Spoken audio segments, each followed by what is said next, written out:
আসসালামু আলাইকুম আমার সপ্তম শ্রেণীর প্রিয় শিক্ষার্থী বন্ধুরা। চতুর্থ অধ্যায়ের অনুপাত ও সমানুপাত অধ্যায়ের আজকে নিয়ে এসেছি 82 পৃষ্ঠা। চলো আমরা 82 পৃষ্ঠাতে দেখি কি রয়েছে।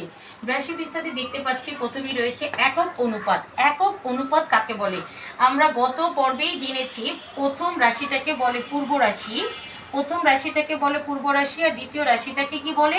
উত্তর রাশি। তাহলে একক অনুপাতের সংজ্ঞা কি হবে? সংজ্ঞা হলো কোনো সরল অনুপাতে পূর্ব রাশি এবং উত্তর রাশি যখন সমান থাকবে তাকেই আমরা একক অনুপাত বলবো। দেখো 15 এভাবে করেও কিন্তু আমরা এটাকে লিখতে পারি, মানে 1:1 এভাবেও লিখতে পারি, এটাকে ভেঙে এভাবেও আমরা লিখতে পারি। তাহলে আমরা কি জানলাম? একক অনুপাত। একক অনুপাত হলো পূর্ব রাশি এবং উত্তর রাশি যখন সমান থাকবে বা এক থাকবে তাকেই আমরা বলবো একক অনুপাত। তারপরে দেখো একটু নিচেই তোমাদেরকে একটি একক কাজ দিয়েছে, যেখানে বলে দিয়েছে আমরা যে 80 পৃষ্ঠাতে বাংলা এবং গণিত বইয়ের যে ছবি দিয়েছিল সেখানে দৈর্ঘ্য, প্রস্থ এবং পুরুত্ব বের করার কথা ছিল। তো আমাদেরকে এই পর্বে দিয়েছে যে প্রস্থ এবং পুরুত্ব বের করতে, তারপর বলতে যে কোনটি কোন অনুপাত। তাহলে দেখো বই দুটো যখন আমরা প্রস্থের অনুপাত পেলাম, তাহলে দুইটা বইয়েরই প্রস্থের অনুপাত হলো 1:1।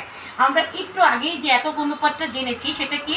পূর্ব রাশি এবং উত্তর রাশি যখন সমান বা এক তখন তাকে আমরা বলবো একক অনুপাত। তাহলে আমরা এখানে তার সংজ্ঞা অনুযায়ী বুঝতে পারতেছি এটি একটি কি? একক অনুপাত। আবার দেখো বই দুটো যখন পুরুত্বের অনুপাত মেপেছি তখন এটা হলো 15:13।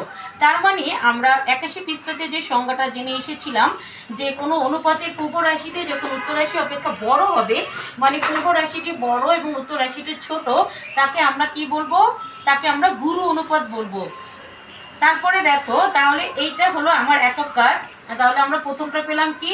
প্রথমটা পেলাম একটি একক অনুপাত আর পরেরটাকে পেলাম গুরু অনুপাত। কারণ একক অনুপাত হলো যে কোনো সরল অনুপাতে পূর্ব রাশি এবং উত্তর রাশি যখন এক বা সমান তাকে বলে একক অনুপাত। তাই আমরা এটা দেখে বুঝতে পারতেছি এটা একটি একক অনুপাত। আর দ্বিতীয়টি হলো পূর্ব রাশি বড় আর উত্তর রাশিটি ছোট, তার মানে এটি হলো একটি গুরু অনুপাত। তারপরে আসো ব্যস্ত অনুপাত। ব্যস্ত অনুপাত কাকে বলে?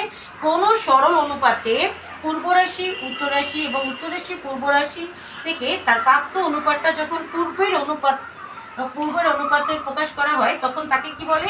ব্যস্ত অনুপাত বলে। যেমন দেখো এখানে 13:5 আছে, এর ব্যস্ত অনুপাতটা কি হবে? এইটা হয়ে যাবে পূর্ব আর এটা হয়ে যাবে উত্তর।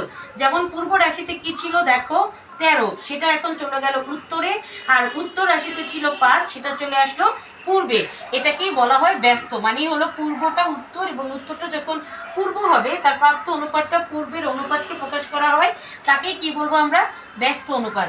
তাহলে এই হলো তোমাদের 82 পৃষ্ঠার আলোচনা। পরবর্তী পর্বে ইনশাল্লাহ আমি তোমাদের জন্য 83 পৃষ্ঠা নিয়ে আলোচনা করব। এই পর্যন্ত ভালো থাকো, সুস্থ থাকো, আল্লাহ হাফেজ।